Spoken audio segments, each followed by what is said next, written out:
네, FOMC 성명서에서 포인트는 금리 인상에 대해서 명확하게 제시한 점은 없었다. 하지만 고용시장에 대한 표현은 약간은 더 긍정적으로 변화했다라는 부분입니다. 이제 다음 FOMC 회의는 9월 달에 열리게 됩니다. 9월 16일과 17일에 열리게 되는데 여기에서 과연 금리 인상을 단행을 할지 올해 그렇다면은 금리 인상 기조가 어떻게 나올 것인지가 관건일 텐데 이러한 부분에 대해서 오늘 정리를 하면서 앞으로의 전망까지 자세하게 또 들어보겠습니다. 한국경제신문의 한상춘 논설위원입니다. 어서 오세요. 네, 안녕하십니까. 네, 오늘 또 새벽부터 미국 시장 보셨을 텐데요. 먼저 결과에 대해서 어떻게 평가를 하시나요? 해석할 것이 없죠. 원래 그 7월 달에는 사실 여름 휴가철에 열리는 연준회의이기 때문에 과거에 보면은 특이하게 결정 사항은 안 한다. 네. 중요한 사항은 안 한다 이렇게 보시더랬는데요. 아까 진행자께서 모두에서 잘 말씀해 주신 것 같습니다. 지금 회의의 성명서라든가 아니면 시장의 해석도 그렇고 금리 인상에 한 발 다 한 거냐 아니면 오히려 후퇴한 거냐 하는 시각에서는 누구든 명확하게 추측할 수 없다 이렇게 보시면 되겠습니다. 또 문구 자체에도 큰 변화를 주지 않았었죠. 그래서 약간의 문구 정도에서 변화가 있습니다는 가장 큰 것은 합리적인 합의. 나중에 이제 이 말씀을 금리 인상 경로와 관련해서 말씀드리겠는데요. 예. 이런 문구 같은 경우는 그대로 유지하는 그래서 최대한 시장의 추측을 좀 억제시키는 이런 쪽의 모습을 보였는데요. 사실 몇 가지 사항을 좀 말씀드리겠습니다. 네. 일단 가장 중요한 것이 이제 경기 문제지 않습니까? 1, 4분기에 그렇죠. 성장률이 마이너스 0.2%까지 떨어졌으니까. 근데 아마 오늘 우리 시간으로 10시 정도에 발표합니다는 2, 4분기 속보치는 아마 페드 입장에서는 알고 이 회의를 한 것이 아닌가 생각합니다. 그래서 오늘도 2.5%의 성장률을 유지한다 하는 이런 입장을 표현했는데요. 사실 2.5% 하연님께서 어떻게 생각하십니까? 1, 4분기의 성장률이 지난번에 기저효과라는 표현을 썼는데요. 네. 1, 4분기의 성장률이 마이너스 0.2% 떨어진 점을 감안해 볼 때 대체로 보면 3% 이상 나와야 되고 그 다음에 사실상 작년 같은 경우에도 4% 이상 나왔지 않습니까? 그런 점을 감안해 볼 때는 경기적 측면에서는 이렇게 아직까지 확신을 갖지 못하는 이런 측면이 아닌가. 그렇지만은 기형적으로 이렇게 보는 데는 고용 문제는 좀 개선되고 있다 하는 네. 측면인데 고용 문제도 좀 크게 이 약간의 이렇게 한 기준이 있는데요. 그건 뭐냐면 실업률은 빨리 개선됩니다. 5.3%까지. 완전 고용 사정이 5.2에서 5.5%니까 여기 달성했습니다. 근데 질적 지표, 소위 앨런의 게시판 지수로 하는 앨런의 데스보드 지표는 노동시장 참여율이라든가 정규 직의 비율이라든가 임금 상승이 아직까지 개선되지 못하는 이런 상황이거든요. 그런 측면에서 고용 사정에 대한 전향적 입장을 보이지만 그래서 금리 인상이 한 발 다가선 거로 이렇게 나오고 있지만 사실 요 문제에서도 아직까지 지적 지표가 확신을 갖지 못하는 이런 사항이 이번에 다시 한번 재확대된 것이 아닌가 이렇게 보고 있고요. 그 다음에 월가의 최대 관심이죠. 그리고 페드 입장에서도 양대 채무보다 더 관심인 달러 강세에 대해서는 여전히 지켜보겠다는 입장을 표시한 거로 이렇게 보이는데요. 전체로 보면 이번 회의에 하나의 워낙 민감했던 이런 상황이기 때문에 시장의 방향을 주진 않았다 이렇게 보시면 되겠습니다.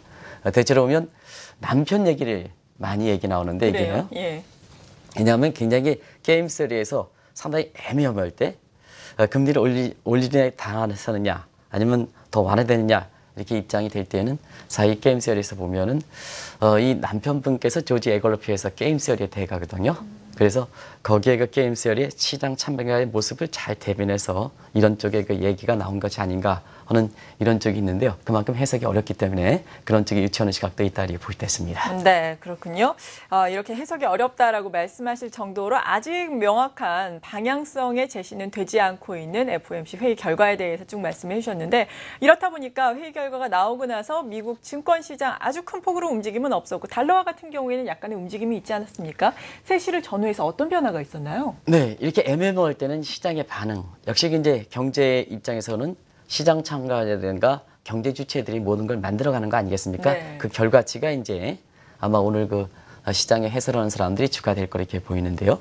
애매모호할 때는 시장이 어떻게 반응하느냐 해서 FOMC 회의 결과에 반응하기 이전과 이후 상황을 보면 네.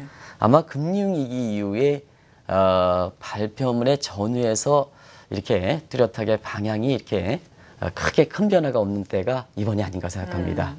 제가 방송을 위해서 이런 점을 좀 애매할 때는 시장에서 어떻게 읽을까. 원래 진행자께서 말씀하신 것처럼 시장을 이기는 정부는 없거든요. 안 그렇습니까?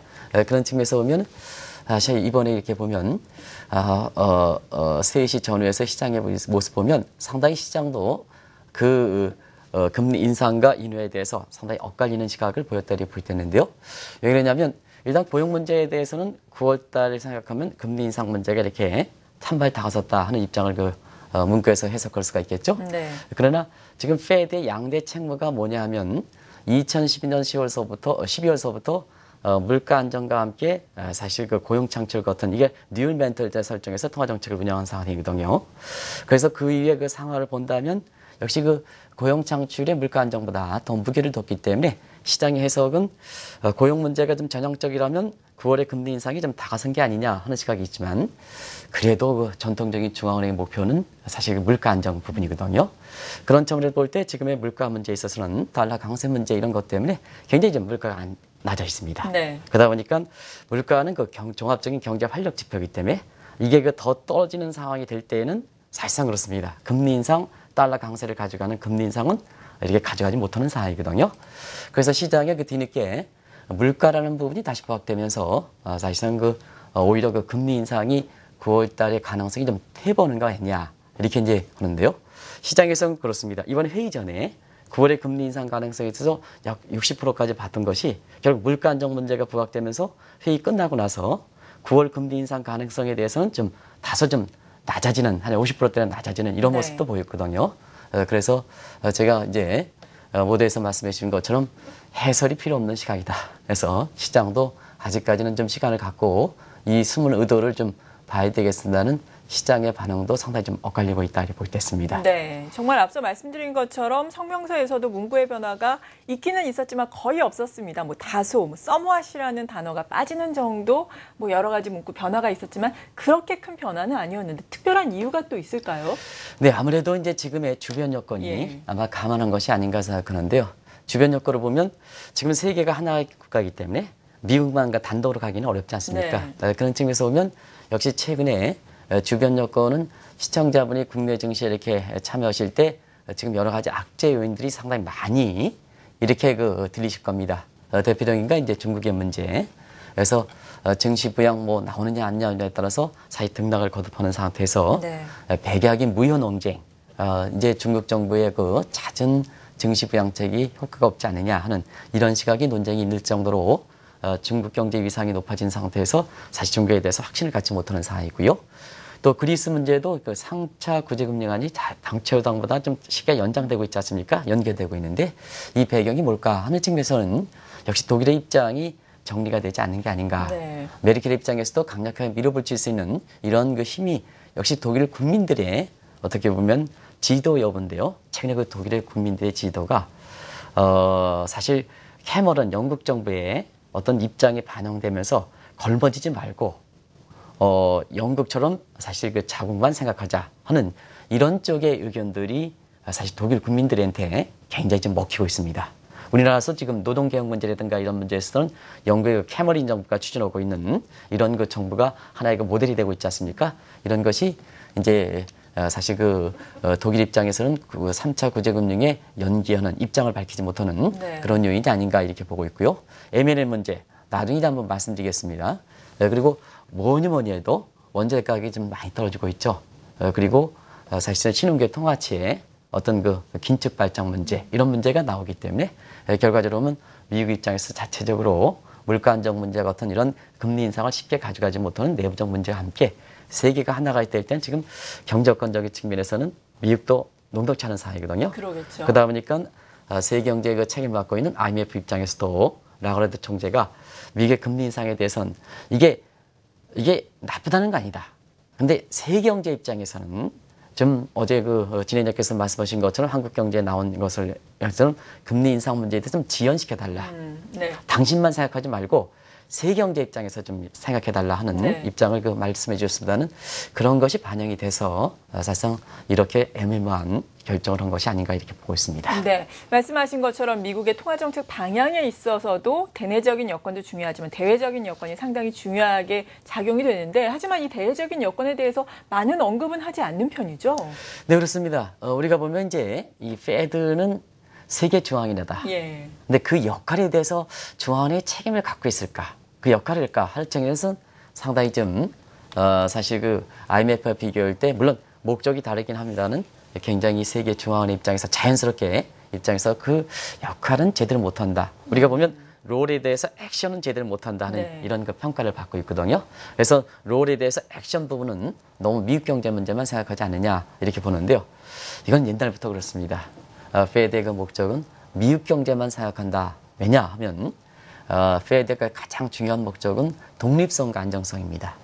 독립성과 안정성 문제를 미국 경제 위에 다른 요인을 생각한다면 이것이 독립성과 안정성을 지킨다 하더라도 대외적 문제 때문에 자꾸 그 오판 시장에서 해석이 어렵다는 얘기입니다. 해석이. 네.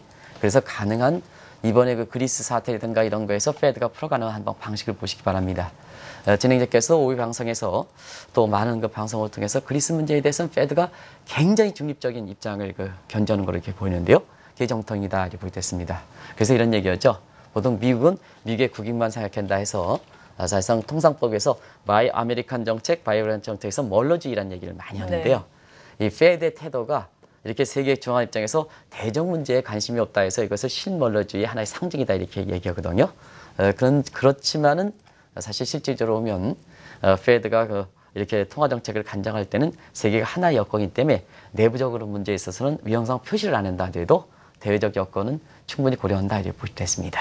네, 이렇게 이번 FOMC 회의를 통해서는 앞으로의 통화정책 방향에 대해서는 뚜렷하게 더욱더 제시된 것은 없었지만 시장에서는 또 어쩔 수 없이 앞으로의 통화정책에 대해서 예상을 해봐야 되지 않겠습니까? 네, 그렇습니다. 이 통화정책과 관련해서 버냉키, 옐런 통화정책 방식에 대해서 많이 언급을 하셨던데 이게 구체적으로 어떤 건가요? 네, 보통 이제 시장에서 예. 또 정책 당국에서 또 이렇게 시장의 추측이 이렇게 어려울 때는 항상 그렇습니다. 뭐든지 우리나라에서 그렇지 않습니까? 많은 그 기업인들이 또 정책 당국자들이 이것도 기고 저것도 기라면 가장 그때 당시에 답은 기본에 충실해야 된다 하는 입장으로 가는 거죠. 네. 그런 측면에서 시간이 가면 갈수록 결과적으로 보면 이렇게 금리 인상이 다가갔느냐 안 다가갔느냐 해석이 어려울 때는 기본적인 문제를 좀 돌아가서 이것은 바라봐야 된다 하는 시각에서 향후 통화정책과 관련해서 금융위기에 전임 의장인 버냉키 의장과 그다음에 현 의장인 앨런이 통화정책의 운영 방식에 대해서 다시 한번 월가에서 이렇게 재조명되는 여기에 관심이 이렇게 되는 이런 시각을 이렇게 나오고 있는데요. 네. 결과적으로 보면 요 버냉키 앨런의 그 통화정책 방식은 다소 이전의 방식과는 다른 점이 있습니다. 그래서 2012년 12월 달에 중앙은행의 목표 이것도 수정하는 모습인데요. 과거의 금융위기 이렇게 이전에서 보면 통화정책은 대부분 다 전통적인 중앙은행의 목표대로 사실상 그 물가 안정을 최선을 했다 이렇게 보시됐습니다. 네. 그래서 애매모호할 때는 물가 안정적인 차원에서 이것을 검토했는데요.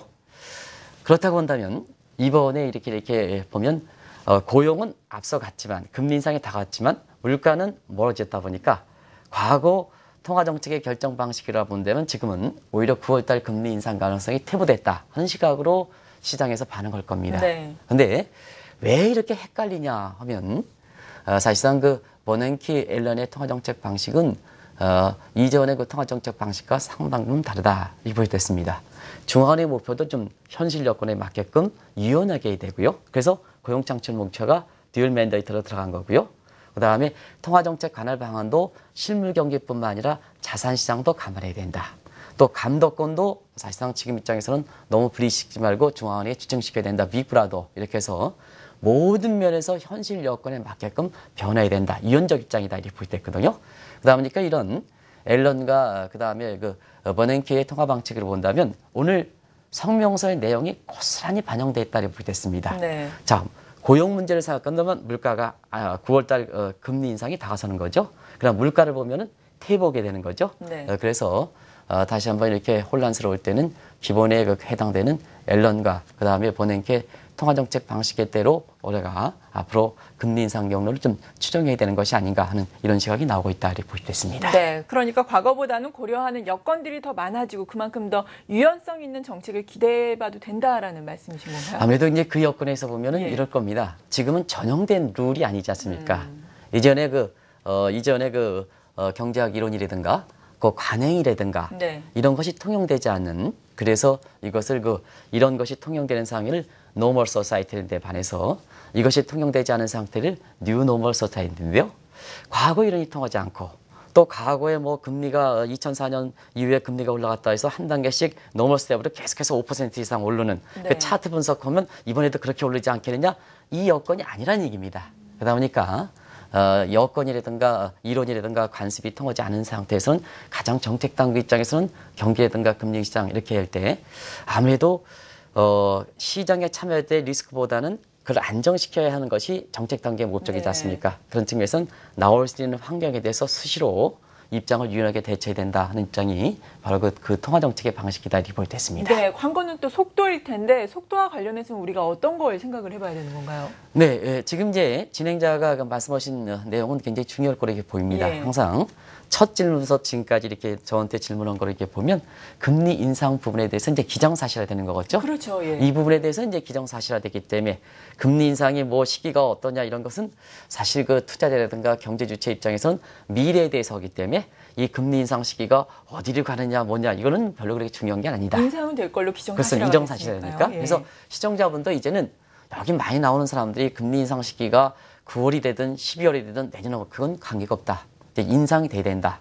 인상은 되는 거다. 네. 이런 각도에서 그 이후에 이제 지금의 그 월가 이렇게 이번 회의를 계기로 해서 우리가 하나의 큰 변화는 금리 인상은 기정사실화 된다. 그러면 어떻게 가져갈 것이냐. 이게 이제 투자자 입장에서 더 중요하다는 의미입니다. 그렇죠. 예. 인상 속도 입장에서는. 그런 측면에서 인상 속도가 지금 많은 사람들이 얘기하는 그 금리 인상 경로. 왜냐하면 시장에 예상을 줘야 되기 때문에 금리 인상 경로는 이렇게 되죠. 지난번에 노출된 금리 인상 경로가 나왔죠. 네. 그래서 항상 보면 올해 말, 내년 말, 그다음에 후년 말 이렇게 해서 이렇게 금리 인상 경로는 그걸 반드시 가지 않지만 그 금리 인상 경로는 내부적으로 갖고 있어야 되거든요. 그게 벤치마크 지수니까. 네. 그런 측면에서 우리가 그 금리 인상 경로는 뭘 산출할까 하는 측면에서 보면 일전에 한번 알아봤습니다는 최적 통제 준칙에서 금리 인상 경로를 선출한다 이렇게 볼 때는데요. 네. 이거는 이제 금리 인상 경로를 추정하는 방식이다 하는데요. 지금 관점에서 보면 이 금리 인상은 올라가더라도 그 방식은 여건에 따라서 다르겠습니다는 한 가지 생각해도 얼마까지 올라가느냐. 자, 인상 속도는 하더라도 얼마까지 올라가느냐. 이 점이 아마 관심이 될 거로 이렇게 보입니다. 그러겠죠. 그런 측면에서는 사실 버냉키 의장과 앨런 의장은 다소 좀 다른 점이 있습니다. 버냉키 의장의 그 적정금리 산출하는 방식은 요즘 많이 나오죠. 테일러 준칙, 그다음에 수정된 테일러 준칙 외신에 보면 많이 나옵니다. 근데 이 목적, 이 준칙이 사실 고용창출이라는 2012년 앨런이 들어오고 나서부터 고용창출 목표가 다른 점, 실제 시장을 볼 때는 다른 점이 고용창출 목표가 들어갔거든요. 네. 그러다 보니까 이 버냉키에 의한 수정된 테일러 준칙에서 적정금리 산출, 그러니까 금리 인상 경로의 마지막 끝점, 여기는 어디까지 갈 것이냐. 과거에 그린스본은 5% 이상 됐는데 이게 어디까지 갈 것이냐. 속도 문제에서 시간이 걸리는 거지 어디까지 갈 것이냐 하는 게 적정금리 문제인데요. 지금 그 적정금리 산출하는 방식이 앨런은 최적 통화정책에 의해서 산출하는 이런 개념이거든요. 네. 그런 개념을 볼 때는 지금 보면 물가는 좀 감안해야 되지 않느냐. 물가는 감안하지 않다면 결국은 성장률과 실제 성장률과 본다면 적정금리는 한 2% 정도로 이렇게 본다면 사실 지난번에 노출된 그 금리 인상 경로에서 2017년 말에 2%, 2.12%인가요? 제 기억으로는 2.12%인가 2.1%. 제 기억으로는 그렇게 되는데요. 그런 것과 맥을 같이 하는 것이 아닌가 이렇게 보고 있습니다. 그래서 인상 속도가 이렇게 관심이 되는 입장에서 완만하게 가져갈 것이다 하는 것은 다 아시겠습니다는 그것이 어디까지 올라갈 것이냐 하는 측면에서는 많은 사람들이 2004년 이후에 금리 인상 속도 5% 이상 가져가는 그런 쪽에 많이 얘기하는데요. 네. 그런 쪽은 가져가기는 상당히 힘들다 하는 것을 좀 말씀드리고 싶습니다. 네, 앞서서 노출된 금리 인상 경로로도 어느 정도 예상을 해볼 수 있다라고 말씀해 주셨는데 이 부분에 대해서 설명을 해주시면서 앞으로의 금리 인상 속도에 대해서도 언급을 해주시죠. 저는 그 우리나라의 국회의원분들이 이런 걸 좀 아셔야 될 거라 생각합니다. 어떤 걸요? 왜냐하면 5년 동안 기밀사항인 금리 인상 경로가 노출돼서 회의 전에는 많은 파장이 있을 거로 이렇게 보이는데요. 네. 이번에 FOMC 의원들이 이 문제에 대해서 어떤 입장을 대느냐. 만약에 우리나라의 국회의원분들이 이 문제가 이렇게 딱 회의 직전에 노출됐다면 어떤 쪽으로 갈 것이냐 하는 측면에서는 본회의의 내용보다는 아마 이 문제가 설왕설래있지 않을까 생각합니다. 맞아요. 예. 그러나 이번에 FOMC 멤버들은 금리 인상 노출 경로에 대해서 이것이 본질은 아니지 않느냐 네. 하는 각도에서 상당히 좀 신중한 입장을 보이는 것도 바로 그런 측면인데요. 네. 우리 언론들도 이런 문제에 대해서 굉장히 마치 큰 뉴스 것처럼 나오지만 우리가 진행자분이랑 첫 만남에서 월요일 만남에서 이 노출된 금리 인상 정도는 통제력은 없는 거다. 참고 지표일 뿐이다. 네. 하는 각도에서 그런 본질에 의해서 이 FOMC 멤버의 회원들은 본질은 뭘까 하는 측면에서는 금리 인상 문제거든요. 그런 측면에서 구성력을 얻습니다는 이번의 회의의 발표문과 어느 정도 일맥상통하기 때문에 이 자막에 나온 것처럼 다시 한번 말씀드리지 않겠습니다. 이 자막대로 이렇게 돼보면 결국 2016년 연간으로 0.9%포인트, 그다음에 2017년 연간으로 0.87%포인트면 우리가 1년 동안 FOMC 멤버 회의가 8번 있지 않습니까? 네. 그러면 노멀 스텝으로 0.25% 금리로 올라간다면 최소한 8번이니까 2%포인트는 올라가야죠. 그죠? 예. 8번이니까. 그러니까 0.25% 올라간다면 2% 올라가야 되는데, 자, 2016년 0.1%도, 그 다음에 2017년 0.87% 하면 굉장히 완만한 속도로 가져갈 것이다. 이렇게 보실 수 있습니다. 그래서 월가의 관심은 금리 인상 속도인데요. 결국은 항상 말씀드리자는 연준의 목표는 금융시장 안정, 경기 안정입니다. 다만 여건이 다르기 때문에 지금 정책 기조가 변동되는 것이 목표는 변동이 없다. 이런 각도에서 해석하면 큰 무리는 없지 않겠나 생각됩니다. 네, 잘 알겠습니다. FOMC 회의 결과에 대해서 알아보면서 앞으로 우리가 꼭 알아봐야 할 사항들에 대해서 도움 말씀 들어봤습니다. 한국경제신문의 한상춘 논설위원이었습니다. 감사합니다. 네,